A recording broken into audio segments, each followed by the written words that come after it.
What developer doesn't want absolute control over their coding editor?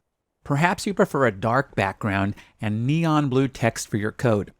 One way to indulge your inner artist is by configuring the Visual Studio fonts and colors options to your own custom palette.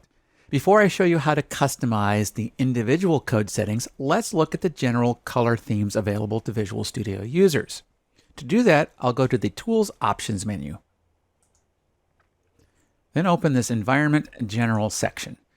I'm using the default color theme of blue. There is a growing movement among developers to use a dark background in the editor. If you like this idea, choose the dark theme. After a few seconds, Visual Studio changes to the dark theme. As you can see, it's quite dark at the toolbar level, in the Solution Explorer, and also in the code editors. Let me show you. Some developers prefer a lighter screen. If you are in this camp, choose the light theme. Personally, I think this is a little bit too bright, and I'm not a fan of dark color themes, so I will switch back to the blue theme. Now that we have seen how to change the theme, let's look at font settings. I'll start by looking at something called font zooming. Let's say that I have this screen of text and I want to zoom in or zoom out a little bit to see more or less of the screen or to increase the font size.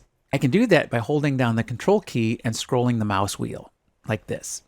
Now notice that after I've changed the font size and I switch to one of my other code editing windows, that it has the same matching font size. This is a feature I believe was added in Visual Studio 2015.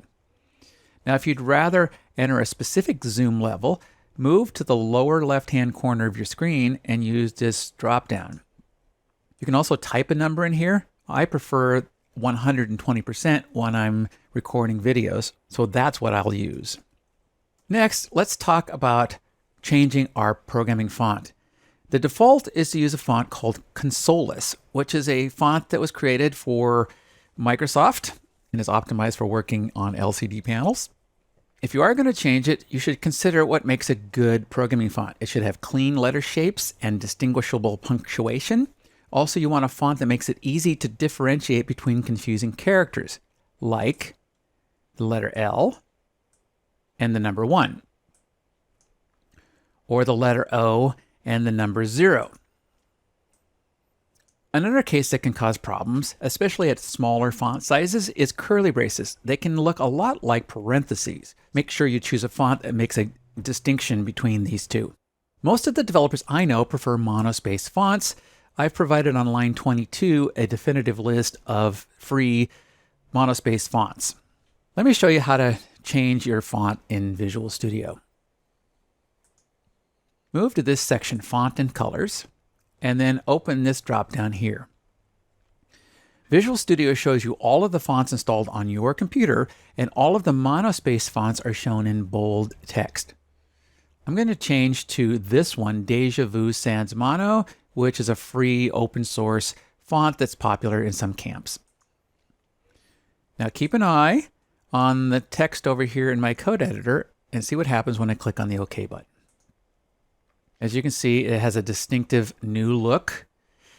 If you like this one, keep it. Otherwise, choose your own typeface. I'll switch back to the defaults now. And then click OK. So next, I'm going to look at how to change any of these individual colors and font types. For instance, if I want my comments to be bold, I can change that. If I want to change the background colors for my comments, I can do that. I can change the color used for keywords like here, or the names of C# special words like class. I can change the line numbers down the side of the screen. It's very customizable. So what I'm going to do in this demo is I'm going to change the background color on my comments.